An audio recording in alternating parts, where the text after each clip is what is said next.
Well, good luck. See, maybe you'll get lucky with that female leopard that was seen kind of moving close towards Buffelshoek. We're not too far from there at the moment.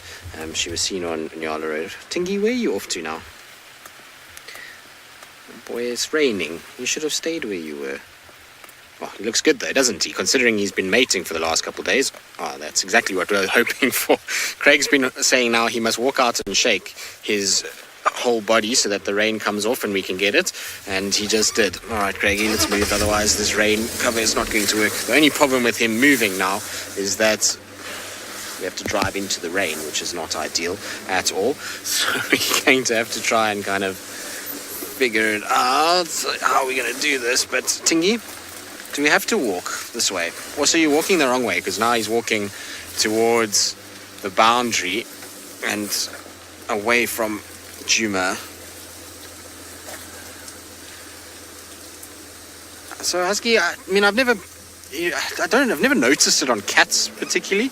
Hyenas certainly, and wild dogs, when it gets wet they get that smell, but cats not so much. Like now you can't smell anything on Tingana. I suppose if you got really close and you could kind of put your nose right where his coat is, you'd probably smell that same smell. But at the moment, the distance that we're at, no, I can't really pick up anything at this stage. But I'm surprised he's walking now that it's raining. I would have expected him to be taking it easy and waiting for the rain to stop, but maybe he's just decided, well, it's going to continue to rain, so I might as well just take a walk now and try and see if I can use this as a hunting opportunity. At the end of the day, when it rains like this, it's great conditions for a leopard to hunt. Things like impalas can't really hear things that are going on around them, can't see as well, can't hear as well, can't smell as well, and so these things make it much easier for a leopard to hunt.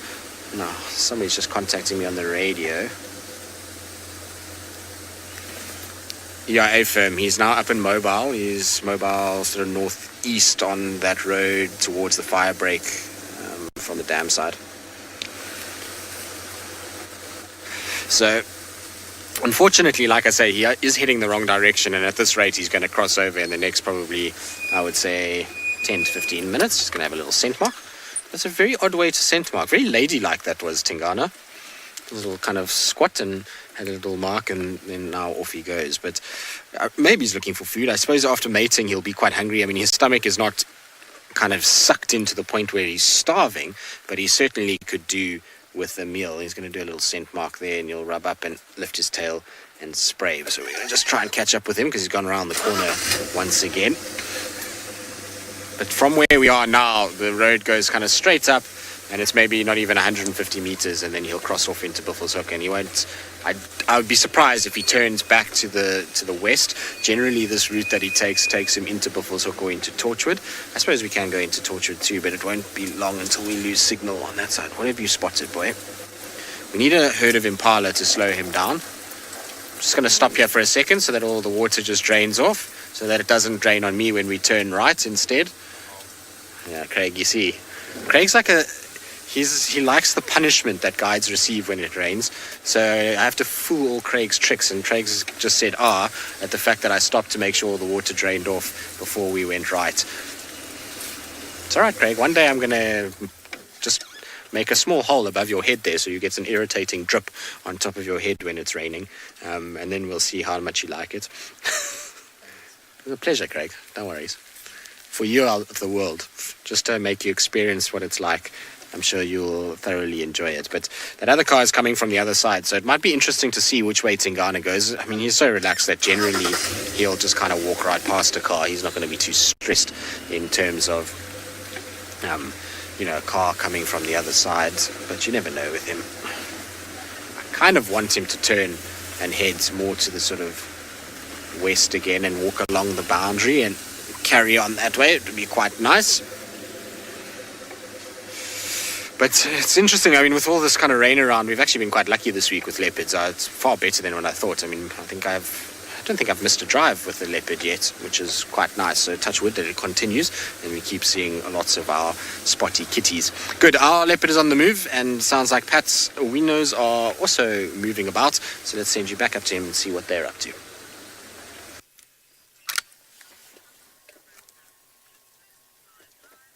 Well, good luck, Steve. I hope that you find that female. I don't think it was the skittish one. From what I understand, it's the same female that we were tracking at one point from all the way from Ingwe Alley side. So it must be Tandi or Tlalamba, one of the two of them, that went that way. The tracks were so distorted by rain, and I didn't see the leopard. It was one of the other guys that saw it, and they weren't sure. So I would imagine it's one of those two, not the skittish female, which I suppose would be nice if Steve can find them. But Tingana, he's being difficult right now because he was posing so beautifully on the side of that termite mound, has now turned, and so all we can see is his little spotty bum at this stage.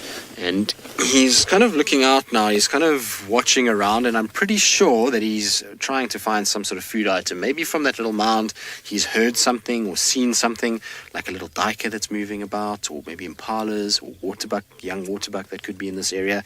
Often see waterbuck hanging around this section, so it'll be interesting to see kind of what he gets up to now. I'm hoping that his general direction is going to be more eastwards, because then we can kind of follow him into Torchwood. But if he goes north, we have a bit of a problem. Nick, are Tingana and Hukamuri on opposite sides of Djuma? Yep. So yesterday I had Hukamuri on the complete opposite boundary, on the western boundary. We're on the eastern boundary at the moment. Northeastern boundary, and Hukamuri on the northwestern boundary yesterday. So they're pretty much on opposite sides. They do come together towards the central pass with territory, obviously, but for the most part they kind of hang around in quite different areas. Often everybody kind of hears Hukamuri's on Djuma and thinks that we're going to have a situation where we're going to get kind of the two of them boxing straight away, but they don't. So now I believe the other vehicles just told me that he's coming back now. Let's just see. He might have scent marked us. From this gap now I can see if he comes to our right or if he goes to the left and comes towards us. But for now he's kind of apparently sort of turning and coming back slowly towards us. So there's unfortunately a bit of a thicket between where we are and him. Maybe he's trying to find somewhere where he can go lie down and take it a bit more easy. But I'll just try and kind of keep an eye out for where he could be moving. It's amazing how quickly they disappear in this long grass, this spotted coat, and this kind of, especially in dingy light like this, I mean, it's not bright at all, makes it quite tricky to kind of pick up where exactly they are. So I don't see him at the moment. Craig, do you see him? No. Sorry, Craigie. I'll try and figure it out now. I'm just don't want to move forward and then he comes back. So, Minamu, the reason why two leopards don't share the same territory is simply for the reason that they are designed by nature to not only feed but to also procreate. And we know that leopards, in terms of procreation, that they're dangerous towards one another because when they mate, their tenure as a dominant male is very, very short. So they're only kind of dominant sometimes for 4 or 5 years. And then what happens is they have these cubs. The cubs have to grow, and it takes about 2 years or even more for that female to come into estrus. And so if they only kind of dominant for that short period, if they don't chase other males away and don't share that, and if they shared it, they're going to constantly lose their cubs and their bloodline is never going to go forward. And so it makes no sense for them to be like that and to in any way kind of have that situation. And so it's just, there's territory to try and protect, food resource, water resource, and obviously the ability to mate. Now, where's he gone? Maybe he's gone stationary in the bush here. No, he's gone quite far by the looks of things. So these guys said to me he wasn't moving, but he is. Okay, well, that's all right. We can just go in from here. That's not a problem. Problem is he's going north, so that's not really ideal for us. He's starting to head more towards the Buffelshoek boundary, which I didn't really want. I was hoping that he was going to turn more east towards Torchwood, but something caught his attention up on that termite mound. He heard something or saw something, and now he's kind of going off trying to sort of... Sorry? My earpiece has come out. Oh, well done, Craig. Look at... You're so observant. What would we do without you? There we go. So it's back in now, Craigie. You'll be pleased to know. Now, we're going to try and find a spot where I can actually see this leopard again. And then maybe, just maybe, the cut line is going to be the best spot, as we're right here. Good. Well, we're going to try and get one last view of Tingana here because he's about to cross the boundary into Buffelshoek. Hook. So we've got probably 10 meters and then he's going to cross over. So we're going to just quickly get one last view of him before he does. But in the meantime, before he I think it looks like he's settled down a bit. I'm just trying to see where he's gone now. He's straight in front, so is he lying down? He's lying down, which is quite good news. So he's decided to sit down right on the edge of the road, which is very, very good, because he was about to cross the boundary, and then that would have been it. We wouldn't have seen Tingana anymore. And he's going to head up towards Buffelshoek. He goes to a water point at the moment, quite a lot, called Insinga. That's where that female hangs around quite a bit, so maybe that's why he wants to head up that way. But you can see a bit of grooming now, just to get all that moisture off his coat, any seeds that he's picked up, and you'll find that he's going to try and kind of get himself as clean as possible. Craigie, I think let's just move a little bit just so that we can get a slightly better view, because at the moment we've got so much grass in our way, but if we go forward just a little, we should get a bit of a better angle to be able to actually see him. Obviously I've got to be a bit cognizant of how we position ourselves, because poor Craig has got to deal with the roof and the covers on both sides, so a little bit easier if we're not so far away for Craig to kind of go through the grass. But you can see really kind of big grooming session. Now I'm pretty sure from here he's not going to be stationary for too much longer. He'll groom himself for a bit and maybe have a little bit of a lie down, but he certainly will cross at some point. And like I say, we're right on the boundary now, unfortunately, and so I don't think we're going to have too much longer with him. But it's amazing how meticulous these guys are when they do decide to groom themselves. Honeybears? Yes, I would imagine. Leopards would recognize one another after long periods. I mean, their senses are incredibly acute, and so sense of smell and those kind of things would certainly play a role. And they might have a moment where they're just a little unsure, and then they'll kind of figure it out. But the thing is with a leopard is that when they haven't seen each other for a long time, so I mean, mother and cub is probably the easiest example of this, or even son and, or young male that comes back to an area like, let's say, Hosana, theoretically, there will be a kind of, they're not going to tolerate one another nearly as much as what they used to. A leopard lives pretty much a solitary life and doesn't really like the company of other leopards too much. And so there generally is not, and I say generally because, what we have learned through watching leopards for a long period of time is that they are able to disprove a lot of things. And so sometimes you will get these weird circumstances where they spend time together. But generally, no, they don't actually... they don't really tolerate one another, and so even if they haven't seen each other for a long time, there's not going to be any sort of nice way about it when they meet up. They'll still have the same kind of response whether they know it or they don't. But you can see it's quite interesting. He's kind of heard something. Oh, another little shake, and is now turning back on himself. I wonder if he hasn't heard maybe some alarm calls or something like that interested him. No, back down again. So yeah, back to what I was trying to say. Sorry, I got a bit distracted there because of his reaction to kind of sitting up. But they're not going to respond to an animal that they haven't seen for a long time with any difference than they would potentially to a threat to their territory. At the end of the day, when there's a long period between them, it's generally because that animal has moved off and then come back looking for territory in the case of young males, and so the whole relationship changes. In terms of females and their kind of split off, females are also very territorial and will keep other females at bay.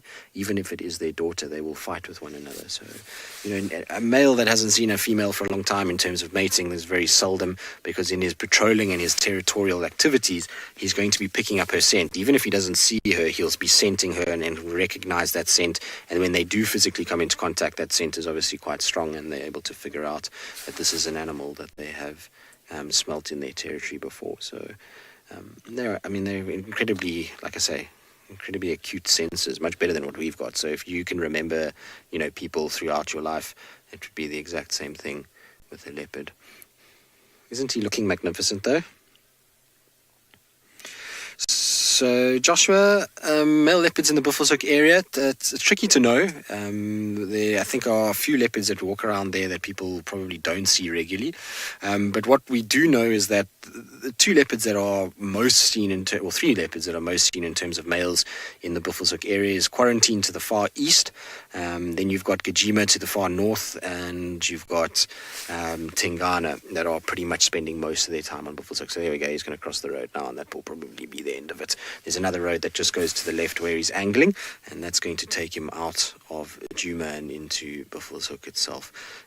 And so, those are probably... Is he going to soar? No, he's not going to soar. I was hoping he would. Those are the three, really, but there's a leopard called Wabayiza that has been seen. Now, not the Wabayiza that was born to Tundi. This is a different one that comes from the eastern part of the Kruger National Park in Hamilton's Hoya Hoya, that area. So he gets seen. Then there's another one. I forget his name now. How can I forget this? But anyway, he comes from, also starts with an N.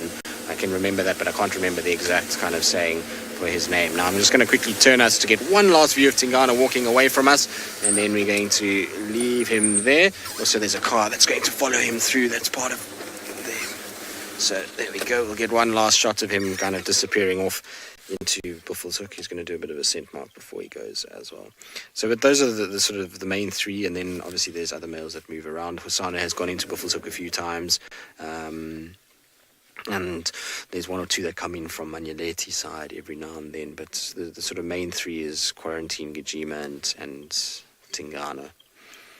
Hokamori actually also too has been into Buffelshoek once or twice as well. Not often, but every now and then heads in that direction. I don't know what Tingy's spotted now. Just kind of watching.